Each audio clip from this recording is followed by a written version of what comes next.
বাংলাদেশ বেশি দূর নয়, আমরা এখানে প্রোগ্রাম করছি, আমার আওয়াজটা বাংলাদেশে গিয়ে অলরেডি পৌঁছে গেছে, আপনাদের আওয়াজ অলরেডি বাংলাদেশে পৌঁছে গেছে।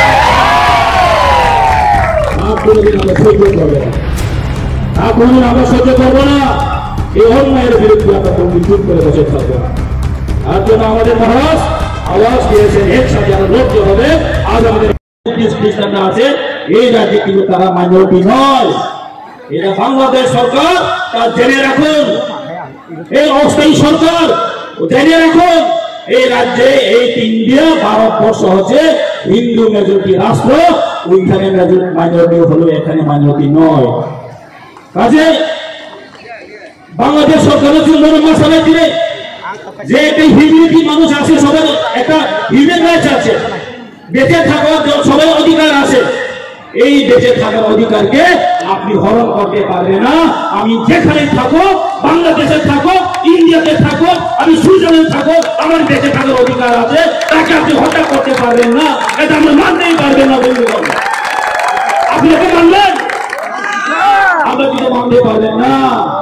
তার জন্য আজকে মহারাজা, আমাদের মহারাজ প্রগতিশীল মানিক্য বাহাদুর, তার প্রতিবাদে আজকে আমাদের এখানে আমরা সমাবেশ করতে বাধ্য হয়েছে। তার জন্য আমরা সমাবেশ করতে বাধ্য হয়েছে, মাস রেডি করতে বাধ্য হয়েছে। কেন আমরা করতে হয়েছে? বাংলাদেশে যারা অসুরক্ষিত এখন ভুগছেন, তাদের প্রতি আমরা সহানুভূতিটা দেখাতে হবে।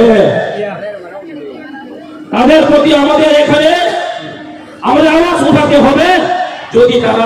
যদি তারা আমাদের এই মাইনরিটি ভাই বোনকে হত্যা করা বন্ধ যদি না করেন, আজকে মানুষের বাড়ি বাড়ি গিয়ে, হিন্দুদের বাড়ি বাড়ি গিয়ে, মাইনরিটিদের প্রতি বাড়ি বাড়ি গিয়ে তারা কিন্তু কি করছে, ঘর বাড়ি জ্বালানো হচ্ছে।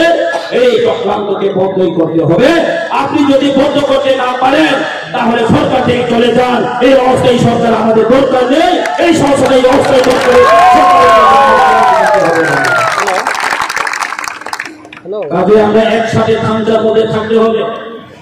এই থানচা আগামী দিনে আমাদের সমস্ত কিছু এই রাজ্যের শুধু নয়, এই ভারতবর্ষের মধ্যেও আমরা কিন্তু এক্সাম্পল হয়ে দাঁড়াতে হবে। এই রাজ্যের টিপ্রাসা এবং মাইনরিটি যারা আমাদের টিপ্রাসা ভাই বোন যারা চাকমা আছে, বুদ্ধিস্ট আছে, খ্রিস্টান আছে, আমরা কিন্তু থানচা হয়ে এই একটা অরাজকতার প্রতি, অরাজকতার যে এগেন্সে আমরা কিন্তু কথাটা আওয়াজ উঠাতে হবে। তাই আমি বেশি কথা বলবো না।